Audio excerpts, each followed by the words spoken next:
Oh, I like Thursdays because it's nearly the weekend and I get to hear the lush voice of the posh Radio 4 lady who really thought that the crowds outside Radio 1 earlier were for her. She didn't realise that Bieber was coming in. Bless. She felt famous for like a millisecond. And here she is with the stuff that you've been telling us this week on Dear Scott. Hey Scott, Becky, the one that spoke once, I think, and the PR4L. Hello. I was watching the Vicar of Dibley the other day on UK Gold +1, and I was thinking that Alice is a bit like Becky. Is she like that in real life? In what way do you mean? And I was also wondering last week, when I was at Frankie and Benny's for Mother's Day, where do they get all those old pictures? And who are the people in them? I would love to be on Frankie and Benny's wall, wouldn't you? Mm-hmm. Kenny, off of Edinburgh. Love you. Right, let's address the Alice from Vicar of Dibley thing first of all. So many questions from Kenny there. Yeah, in the way that her accent is similar, yes. I can't really... I mean, yes, in the terrible joke, sometimes yes. In the general ditziness, sometimes a little bit, yeah. So basically you're agreeing with him completely? Yeah, but you're not that West Country, are you? Can you do your Alice from Vicar of Dibley impression? No. I don't know. I'm not that kind of... I've got a different sort of accent. Yeah. But I am that stupid quite a lot of the time. It takes me a while to get stuff. Secondly, I get it in the end, but... The Frankie and Benny's thing, I've noticed that as well.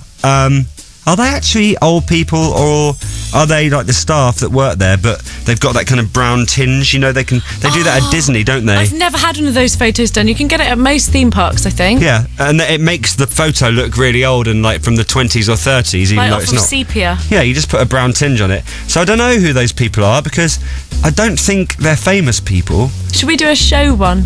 Like pretend we were on the radio in like the olden days? Frankie and Benny's, if you're listening, can we like dress up as people off of the war and stuff, and please be on your wall in a brown tinge? I would love that. With a massive bowl of pasta or pizza for me. Yeah. Not to eat, just to hold in the picture. They didn't have pasta in the 1920s. They must have done it in Italy. No, they didn't. No, they didn't. In Italy? No. It wasn't invented until the 80s. 1980s? 1980 what? Pasta, yeah. 1980 what? I don't know, just the early 80s.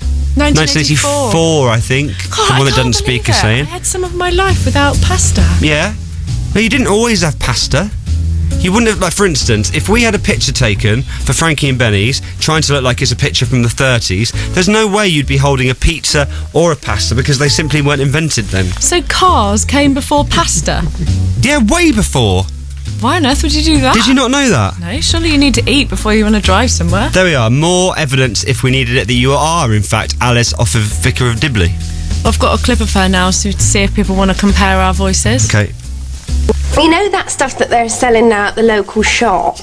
Which stuff? I can't believe it's not butter. Oh, yes. Well, you know, I can't believe it's not butter. Hilarious. I can't really dispute that one, can I? No. Would you like canned laughter after everything you say as well? Yes! That's not, yes. Not actually funny. I didn't realise... Well, that's most of what comes out of my mouth, I think. This is my new favourite thing. I didn't... You know when you just didn't realise you wanted something until you've got it? You love it? I love it Say so something much. else not funny. What would you say if I said to you, say something else not funny? What it's would easy you for say? Me. It's easy for me. Anyway, yeah. Oh, someone's saying that pasta was invented in the 20s. No, it wasn't. Neither was pizza. Look it up. You're going to need photographic evidence of that. Next. My friend's bedroom is above her parents' room in the attic. So if you do want the toilet, you're not allowed, as you have to walk downstairs through her parents' room to get there. Scary stuff. Love, Rosanna. Right, why did someone feel the need to text that in, to email that in? I think it's because one day I had a big long rant at Zane. Do you remember this a few months ago? And Zane, it was in the handover with Zane, and I said that when I was a kid I got really scared at going around to sleepovers because we weren't allowed to go to the loo in the middle of the night. Yeah, and I think Zane thought I was a bit weird. And you get told off, don't you, by their parents. But that's a really weird situation, having to go through the parents' bedroom. That is. Oh, don't want that at 3 AM, do they? Can we not play that thing again? It just reminds me of the sewer from Monday. Thank you. And the final one in this batch. Hey Scott, I just looked at Butt Drugs website and you can buy I Love Butt Drugs t-shirts. I'm so getting one. Darren in Newport. This is from our favourite local ad in America, which we played earlier in the week. It's for a pharmacy in Indiana. There's a cry across the heartland, a yearning for the days gone by. And in little old Corden, Indiana, they're happy and they'll tell you why. They got butt drugs, they love butt drugs, ba-ba-ba butt drugs, ba-ba-ba butt drugs. Butt drugs. Here's some people that love butt drugs. I recommend butt drugs for everybody. I can always count on butt drugs. When I think drugs, I think butt drugs. For all my health needs, I turn to butt drugs. There we are. So, I didn't know they did t-shirts. That's brilliant. We need to get that on that, really. The thing is, you and he say that you're going to get them, but you're not really, are you? Because you'd wear that. I would.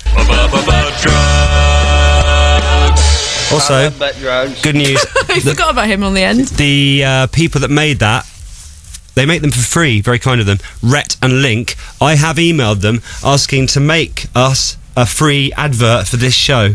I'm still waiting to hear back, but at some point, hopefully, that will happen. I sent them an email the other night. Anything else you want to know, then send an email to scott.mills@bbc.co.uk.